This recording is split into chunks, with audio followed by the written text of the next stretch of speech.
Welcome to the Academy of Esports podcast. I am your host, James O'Hagan, and this week I get to boiler up. I have a person from my own alma mater, Mr. Chris Bishop. He is the Associate Director of Business Development at Purdue University. Chris, thank you for being a guest with me on the Academy of Esports podcast today. James, thanks a lot, man. It's great to talk to you on the podcast. I'm a huge fan. Thank you. And what we're talking about today is how, I guess, we're going to get into our journey, if you will. It's been a 3-year journey. It's hard to believe that you and I started with a conversation just outside of Illinois State University, where we met on a very cold, wintry night. There was snow and ice everywhere.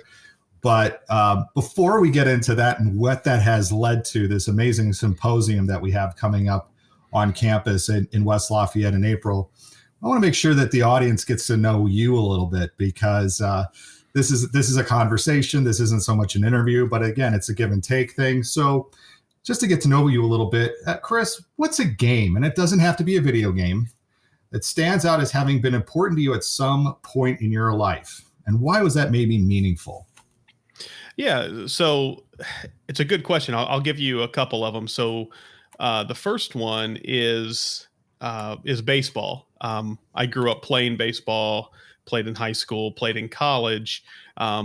So the competition part was a big thing for me, but also it was a community building thing for me. So back, before we had community online and things like that, that's how our friends got together. We played something called cup ball at the Little League field, or we would go play home run derby, or we would watch baseball games. That's actually a way that my mother and I connected, is through baseball. She's a lifelong Cincinnati Reds fan, with the Big Red Machine back in the 70s being her favorite team of all time. So, so I think for baseball would be the non-video game, and the video game would be, amazingly enough, Guitar Hero. I was also a musician in college, and what Guitar Hero did, and then later Rock Band did for music, and for, and I'm sure that you like a lot of that same music, the 70s and 80s, and with what they did with Led Zeppelin and Cheap Trick, excuse me, and those bands was just amazing. And it really brought a renaissance to music as a whole. So I think those two would be the two games that have really shaped me. And I would agree with Rock Band and Guitar Hero, because it introduced me to songs that I didn't necessarily appreciate at the time. But when you get into it in a game, then you start to appreciate it a little more, just the intricacies and the nuances.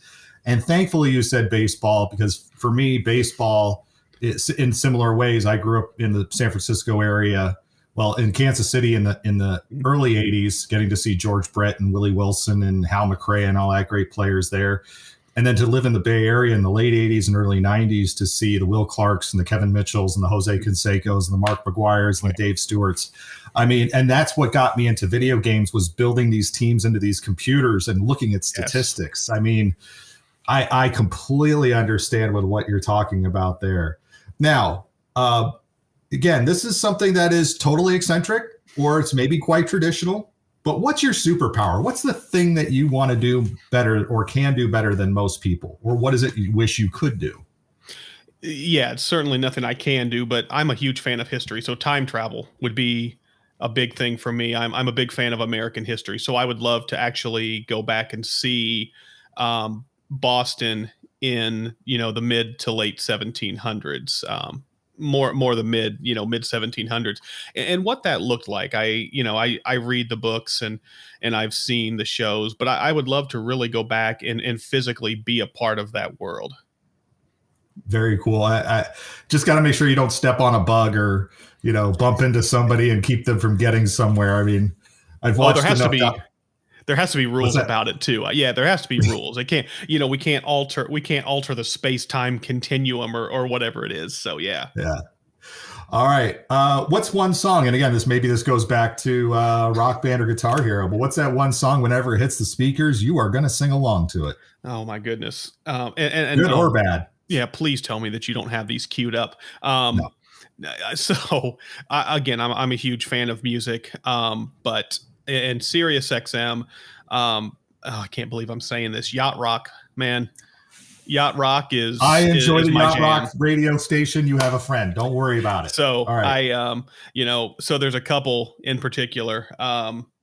Africa by Toto is a huge one, and one of them that this is one that people love or hate. It's very polarizing. Call Me Al by Paul Simon. Oh yeah, I totally dig that song. I'm a huge fan of that song. That is one of the most underrated albums of all time, the Graceland album by Paul Simon. But yeah, Call Me Al. It's one of those that the video is just about as weird as it can get. It's Chevy Chase lip syncing and singing the song. But the song itself is such a phenomenal song, as is Africa by Toto. That's one of my all-time favorites, that anytime that song comes on, I pretty much have to stop what I'm doing. My kids know Africa very well. They sing along to it as well. It's one of those ones that has skipped the generations.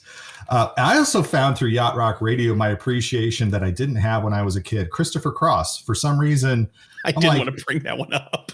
I'm like, wow, this guy's like a really good singer, and he did some really amazing, iconic songs of the early 80s too. So yeah. All right. But final thing, and this is now going to segue us into our conversation of what we're discussing today. What is one thing about your field in your role at Purdue University that surprises people when they first hear about it? I think just I guess I'll speak generally. So I work out of the Office of Engagement, which the best way to describe that is outreach. So my job is to bring people to Purdue, or vice versa, bring Purdue to people. And I just, one of the things that I tell people is the amount of events that we do every year. Now, this is pre-pandemic, of course, because everything has switched a little bit. But just out of our office, conferences, symposium, things like that, we were doing around 600 events a year. So the amount of outreach that's going on all over the world, and the amount of things that Purdue University is doing in all facets of life. It's not just engineering, which obviously we're known for, but it's the humanities, liberal arts, education, science, of course, agriculture as well. Just the amount of stuff. It's, you're an alum, I'm an employee. It's, you're proud when the name Purdue is brought up. Now, again, yes, I know there's some things that shine a little bit of a negative light. It's about 90-10. There's just so much good that Purdue is doing for society that it makes you really proud to be a part of it. Well, and I think too, and again, this gets us into the conversation, the meat of what we're talking about with this symposium today, is that we're looking at games as something that it already exists on the campus in a variety of different ways. We know that there's universities that are already out there saying, oh, we're going to, the Michigan and the Ohio State saying, oh, we're going to have a degree pathway for esports, or we're going to have this for whatever. And what I have found so great about our 3 years of conversations, this isn't something we started last month and said, hey, let's put a symposium together. This has been really digging into the university professors and students and culture, the alumni network, and saying, where has games fit on this campus? And I think that what we're looking at here through your work doing, again, outreach, is that gaming and esports on Purdue campus is alive and well. And we have connections all over the United States and the world through that, wouldn't you say? Absolutely. And I think, and I've said this many times, and I'm sure I've said this to you as well, that, sometimes gaming isn't taken seriously. It's just something that we did as kids. It's something that, oh, my son and daughter or my nephew or grandkids do, but it's not something we grow out of that. Well, we say that at the same time where we have alumni who are executives in Xbox, and we have former executives in Twitch or Amazon Gaming, or we have people who, okay, well, they may not necessarily or at the time they considered themselves gamers, but they're in this massive growing industry that's only getting bigger.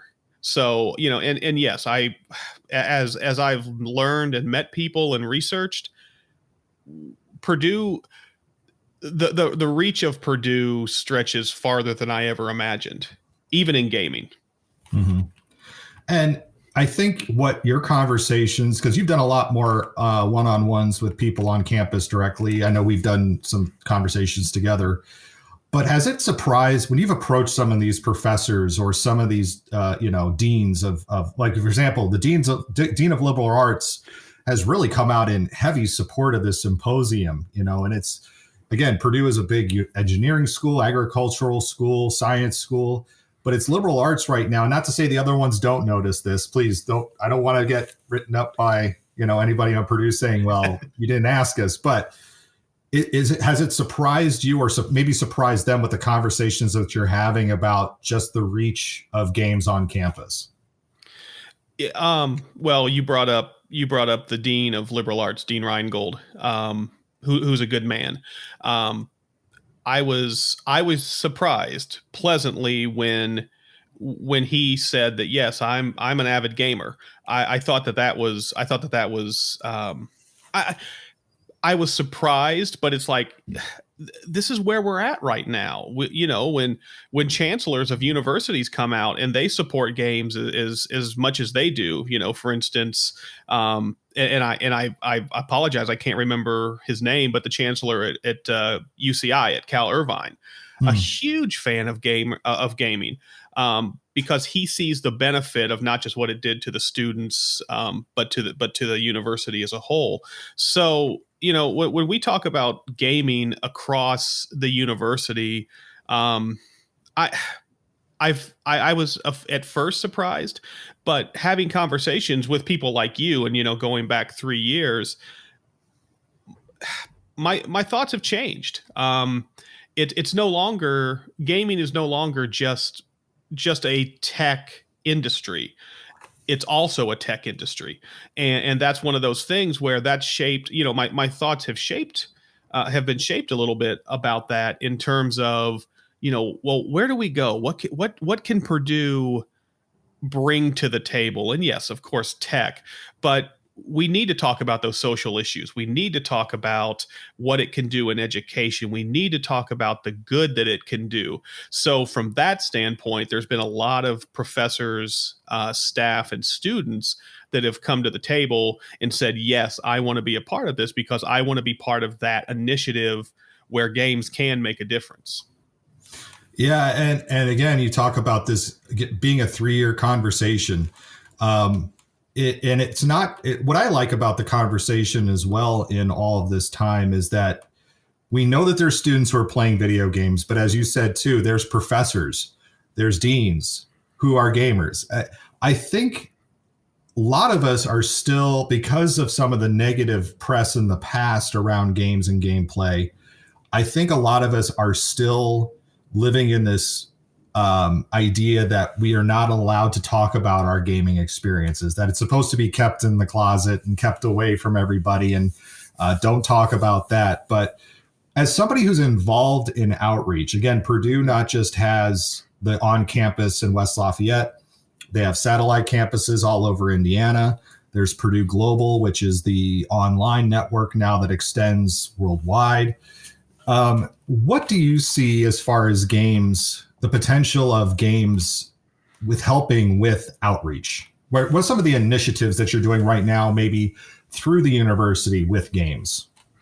Yeah. So, right now we're kind of in the beginning stages, because quite honestly, once this picks up momentum at Purdue, I have no idea where even it can go. So, a couple of the things that we're doing is we've started to develop a really good relationship with Microsoft Education, and those folks have just been amazing. So one of the things that we're doing is we're using Minecraft Education Edition to address the fact that we're running out of food. And I'm not going to go into the whole thing, but basically what we're doing is we're teaching kids about urban agriculture. So we're actually running a pilot right now with Big Brothers Big Sisters of Central Indiana, and they're using Minecraft Education Edition, and we're teaching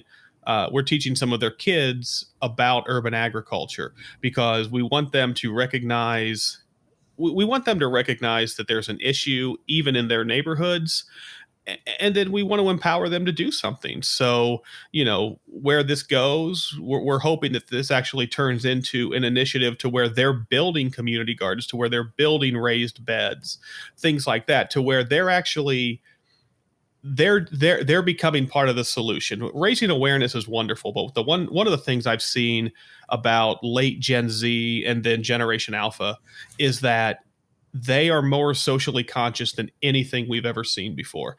They want to make a difference. So what do we have to do? We need to go to where they are. We can't expect them. We're all vying for attention right now, and we know where the attention is, and we've seen the numbers, and we know that they're gaming. So if we can use those games to make a difference, that's what we want to do. So for instance, like I said, with the urban agriculture and Minecraft, that's the biggest thing that we're doing right now. We're also looking at other areas where we can use Minecraft,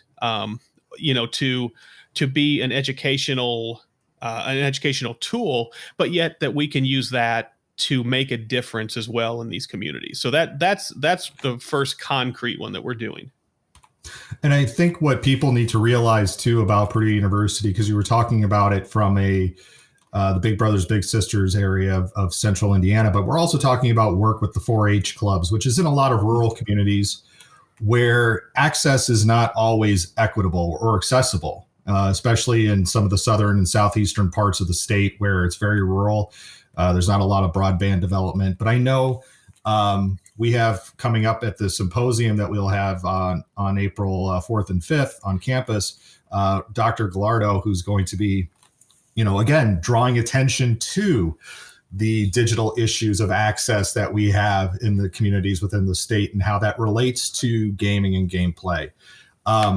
The having Mr. Stephen Reed coming to campus to promote or be a keynote he's coming from Qatar of all places, to fly into Indiana to talk about some of the things that you're talking about with Minecraft. So this isn't just a Purdue event, but I think again, the weight of a whole university, not just in one section, but the weight of a whole university, a land grant college with 40,000 plus students, plus grad students, plus doctoral students, around the importance of games, I think is a way that we need to think about this. Where do you see this going in say, hope in your vision and your hopes? Not that we're holding, President Daniels to this, but what do you hope this will be in 5 years? So, yeah. And, I look at what I do.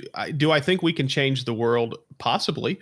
Because there's a lot of really smart people that once they find out what games can do, or once the other part of it is what they're doing that's related to the gaming industry, I think we can really make a big difference. I looked this up just because I had to write a little bit of copy for something that we were doing. And there's actually a mission of a land grant university. And I think it was back in the 1870s. That the 1869 government 1869 was when Purdue was founded. Thank you. Right. I had to know my history. We just had the 150th. So I should have been able to do that math quickly. But so the land grant, the land grant mission came about in like I said, either the 1870s or something like that. But it's a 3-faceted mission, and it's to teach, to research, and to do good in communities. I think gaming can do that, and then some. So can it educate? I'm 100% bought into that. I think, and again, I can't take credit for a lot of these. I mean, the conversations we've had, you've taught me so much about how to steer my thinking and how to think about this. I think research is a huge thing. I think that we are just scratching the surface, if that, on research. I know that there are pockets of people who are doing things. I know that UCI has been a big started that kind of thing. I know Kat Schreier's doing research. I know Rachel Coert's doing research. There hasn't been an institution or a group of people to come together and say, this is what we need. This is where we need to go with gaming. Let's put our collective efforts together. I think Purdue could possibly be a big catalyst in that. And then the other thing is to do good for the community. Purdue has a lot of resources. Purdue has a lot of really great, smart people. And Purdue has a wide network of alumni. I think that that's something that we need to tap into. So where is this going? I think Purdue should be a player in education. I think research is a huge thing. And then beyond that, how can we benefit our communities? Could it be through education? Could it be through some of these social issues that we're going to be looking at? And then the issues of diversity, inclusion, and belonging, game-based learning, or using games in the classroom, and then mental health and safety. I think those are the areas in the next 5 years that I see Purdue being a big player. Could we have buildings built for gaming research? Probably, possibly, maybe. Once our development people listen to this, I may have to have a meeting with them. But I've seen in a couple of years the amount of good that this can do. I've seen the things that Stephen Reed has done. I've seen the things that Microsoft is doing with accessibility. And I'm bought into it. And I think that once the wave gets moving forward with Purdue, I think you're going to see a lot of those innovations really come to the forefront. Well, let's kind of shift gears a little bit, because I think we've made the case that Purdue is well positioned to step forward and lead, along with the UCIs and the Harrisburgs and such that are also trying to lead in this space as well. All right, so Chris, we've got this event happening April 8th and 9th. Let's promote it. It's not April 4th and 5th. I think I might have even said that earlier. It's April 8th and 9th. What is going to be this event that's happening on the Purdue campus on those days? So what we're doing is, because of the department that I work in with Purdue Conferences and the Purdue Office of Engagement, we are going to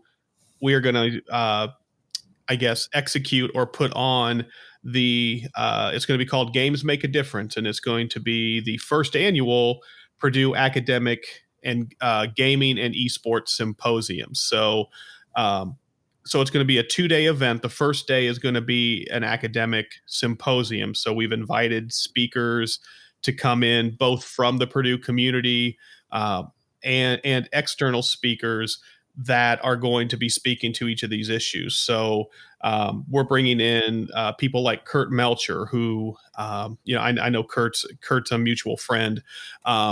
He started the first collegiate esport program at Robert Morris. Gosh, going on 8 or 9 years ago now, I think. Scholarship program. Yeah. Yeah. So he's going to come in and speak about, why esports is not only good for, but I think needed in higher education right now. Then we've got Stephen Reed, who is, there's not a better, more impressive guy that I've met than Stephen and the work that he's done. So he's going to be talking about how games can really make a change and make a difference in the community. I mean, and some of the stories that he's had are just amazing. And then we're going to have panels. We're going to have, I think these are the social issues that I think Purdue is equipped to speak about, and then to help with the solution. So the first one is going to be diversity, inclusion, and belonging. So yes, we want to address the fact that that esports and the gaming industry has a bit of a diversity problem, and we want to help be part of that solution. But also, and you mentioned him earlier, Roberto Gallardo is the head of our Center for Regional Development, and he's just doing some amazing work with rural broadband. Well, in gaming, that's a big part of inclusion and belonging. If you can't get on the internet, you're going to have a hard time gaming especially, but even it's hard to live right now.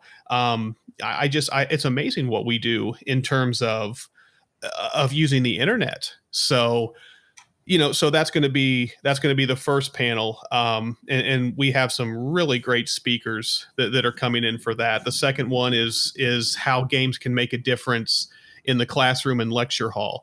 We want to talk about experiential learning. We want to talk about intrinsic motivation. We want to talk about how games, and it's not just a feeling anymore. We want to talk about how games are being used, and the research is saying positively how they're being used in the classroom. And I know that you have firsthand experience of that in your position.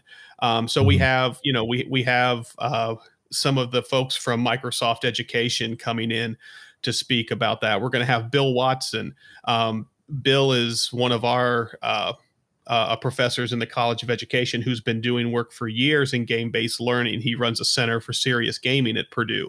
So he's going to be somebody that I'm really looking forward to learning from and hearing more from. And then the third one, and I'm really excited about this one, is we're having a fireside with a couple of the psychologists from TakeThis.org, Kelly Dunlap, and a friend of yours, Dr. Rachel Cohort, and we want to talk about mental health and safety in the gaming industry. Boy, I've read some of the studies on mental health, and it's scary. Yeah. And I think that that's something that needs to be. I think that that's something that we need to address, not just the mental health, but the safety aspect of things. And then our closing keynote, we're going to have, and I'm excited about this one, we're going to have Susanna Pollock, who's the president of Games for Change. She's gonna talk about her organization and again how they're using Games for Change. So, and then of course, last but not least, I can't leave out our distinguished moderator, Mr. James O'Hagan, is gonna be the moderator for the day. So, well, and the one I know you didn't forget her, but the one I'm really interested in hearing from is Samantha Blackman as well too, Professor Blackman. Again, because Purdue is seen again as an engineering school, agricultural school, but here's an English teacher who's doing amazing work in the idea of social justice around games. So I think it's going to be a fantastic day. It is going to be streamed. We're going to stream it out live, and it'll be free to watch. Correct? I think we're still focusing on that. I don't want to put words in your mouth. Yeah. Yeah. Absolutely. I don't. Again, if we're going to talk about inclusivity, accessibility, absolutely. I understand where we're at now. I do events for a living, so absolutely, yes. I do want to have an in-person component to this because I want them to meet some of our speakers who are taking their time to come in. I want them to meet Dr. Blackman. I want them to meet Dr. Watson. I want them to meet Stephen and all these people who are coming in and to be able to use them as resources because and I don't want to go off on a tangent, but this has been one of the more uplifting and positive groups that I've had the pleasure to be a part of. I've gotten so much help from you, from Kurt Melcher, from, not to name drop. And that's not the purpose of doing this, but I've not been told no when I've asked for help yet. Everybody's been really, really supportive and really wanting to be a part of this. I mean, there's a lot of people who are coming in on their own dime because they recognize the benefit to the industry as a whole. Right. So I mean, I don't know. I'm excited about this. I'm excited about the in-person part of it, but also, I want the folks in California who can't, who aren't going to be able to make it to Purdue on the 8th and 9th. I want them to be able to come in, or I want them to be able to at least see what the university's doing, or even more personally, what their alma mater's doing. Because I think they're going to be proud of some of the steps that Purdue is taking. Gosh, we've been talking about the 8th the whole time. I didn't want to forget the 9th. So the 9th, we're actually going to have a tournament, an esports tournament and showcase featuring some of our varsity games, our varsity players. So that's going to be a really great time. We're gonna try to do up our new co-rec. We're going to try to make that into our makeshift arena for right now. We are actually building a space on campus that's going to be a dedicated space for esports and gaming. But until that's ready, we're using the co-rec. So, we're actually going to be able to come and see some of these esport athletes that we have at Purdue and some of these gamers. We're going to be able to see them in action and interact with them. Well, Chris, I'm looking forward, obviously, to the event. This is a long time coming. Chris Bishop, again, Associate Director of Business Development at Purdue University. Thank you for being a guest on the Academy of Esports podcast today. James, thanks for having me, and we look forward to seeing you back on campus here in April. That will do it for this week on the Academy of Esports. I've been your host, James O'Hagan. Esports are organized competitive video games allowing schools to redefine their athletic culture, diversify opportunities for student participation, promote good physical and mental health, increase collegiate scholarship pathways, and play games. We can never forget the importance of play. The mission of the Academy of Esports is to support these ideals. The vision of the Academy of Esports is for all students to experience the fun and joy of playing competitive video games. You may follow me on Twitter at Jim O'Hagan. That's at JIMOHAGAN, and through the Academy of Esports account at TAO Esports. It's a great way to get the latest blog posts, podcast episodes, and news coming out of esports and education.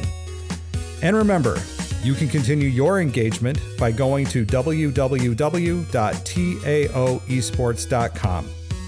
You can also connect through Facebook at www.facebook.com/TAO Esports.